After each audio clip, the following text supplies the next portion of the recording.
एक अत्यंत महत्त्वाच्या मुद्द्यावर या ठिकाणी या अंतिम आठवडा प्रस्तावामध्ये चर्चा झाली, ती म्हणजे राज्याचे दिवंगत उपमुख्यमंत्री माननीय अजितदादा पवार यांच्या संदर्भात जी काही घटना घडली आणि ते त्या ठिकाणी आपल्यातनं निघून गेले त्याच्या तपासाच्या संदर्भात। पहिल्यांदा तर या ठिकाणी मी स्पष्ट करू इच्छितो की दोन प्रकारे तपास चाललेला आहे। एक प्रकार सीआयडी करते, दुसरं आपल्याला माहिती आहे की AAIB करते। एक मुद्दा या ठिकाणी आला की आपण सीबीआयला लिहिलं होतं, मग सीबीआयने इन्क्वायरी का घेतली नाही। सीबीआयने हे स्पष्टपणे सांगितलेलं आहे की AAIBचा जो रिपोर्ट आहे हा रिपोर्ट यातला महत्त्वाचा आहे, तो आल्यानंतरच हा तपास आम्ही घेऊ शकतो, त्याच्या आधी आम्ही काही घेणार नाही। त्यामुळे त्याची आपण वाट पाहतोय।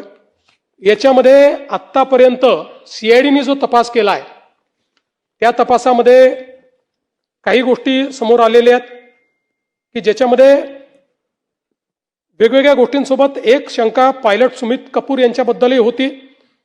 त्यांचं बँक खातं, इन्शुरन्स पॉलिसी, शेअर मार्केटमधली गुंतवणूक हे सगळं काही तपासलेलं आहे, पण त्यात कुठलंही काही संशयास्पद आढळलेलं नाही। बाकी सगळे जेवढे फुटेज आहेत ते मिळवलेले आहेत, त्याचं विश्लेषण केलेलं आहे।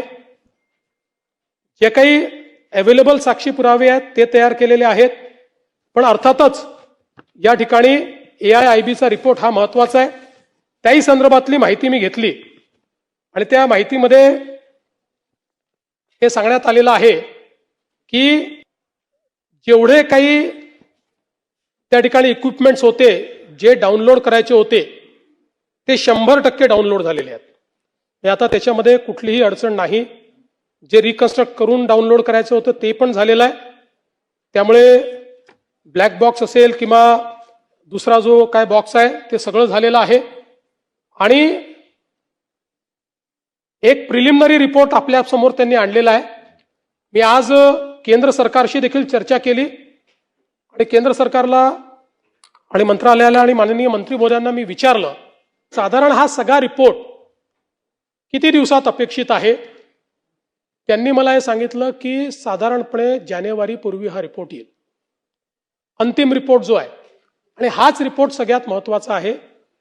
हा रिपोर्ट आल्यानंतरच, आणि जसं काल रोहित पवार म्हणाले 3-3, 4-4 वर्ष लागतात, हे खरं आहे, पण या केसमध्ये स्पेशली आपल्या केंद्र सरकारने विनंती केली आहे, कारण परदेशातले सगळे तज्ज्ञ याच्यात घेतलेले आहेत, अमेरिकेतली एजन्सी आपण याच्यामध्ये घेतलेली आहे, आणि म्हणून त्यांना विनंती केली आहे आणि त्या सगळ्यांनी ते मान्य केलं आहे। आणि म्हणून आपण म्हणजे दुर्दैवाने असं म्हणू नये, पण दादांची जी काही पुण्यतिथी येईल त्याच्या अगोदर हा रिपोर्ट यावा अशा प्रकारचा प्रयत्न, आणि तो रिपोर्ट येईल।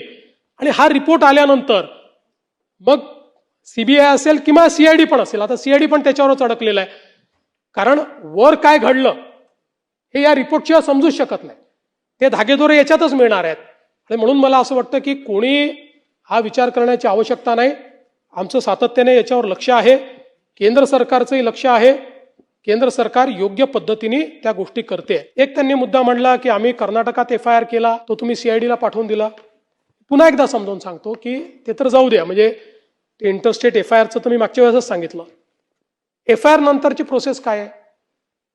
FIR नंतरची प्रोसेस आहे चार्जशीट करणे, त्याकरता चार्ज तयार करावा लागतो।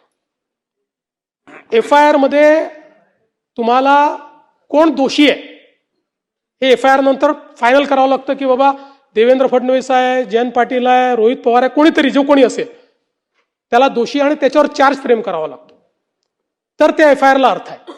तो चार्ज फ्रेम करण्याकरता पहिल्यांदा तुम्हाला इनिशियली कोण दोषी आहे हे ठरवावं लागेल।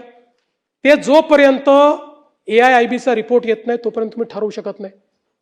आणि म्हणून हा जो काही या ठिकाणी म्हणजे तुम्हाला वाटतं तुम्ही पायलटवर करा म्हटलं, कंपनीचा मालक त्याच्यावर करा म्हटलं, तुम्हाला त्याच्याकरता ही प्रिलिमिनरी इन्क्वायरी लागेल ना। आणि प्रिलिमिनरी जो काही आता जो पहिला रिपोर्ट आला त्याच्या आधारावर करता येतं का? नाही करता येत। त्यामुळे फायनल रिपोर्ट तुम्हाला यावा लागेल। भावना महत्वाचीच आहे, पण शेवटी कायदा भावनेने चालत नाही. उद्याला कोर्टात गेला, कोर्टातनं एका मिनिटात कोर्ट सांगेल की असं कसं तुम्ही केलं, आणि मग चपराक बसेल आपल्याला. म्हणून मी पुन्हा सांगतो, या प्रकरणाचं सत्य बाहेर आल्याशिवाय आम्ही चूप बसणार नाही. काही झालं तरी ते सत्य बाहेर आणू. त्याकरता त्याचा जो काही योग्य पाठपुरावा आहे तो पाठपुरावा देखील करू.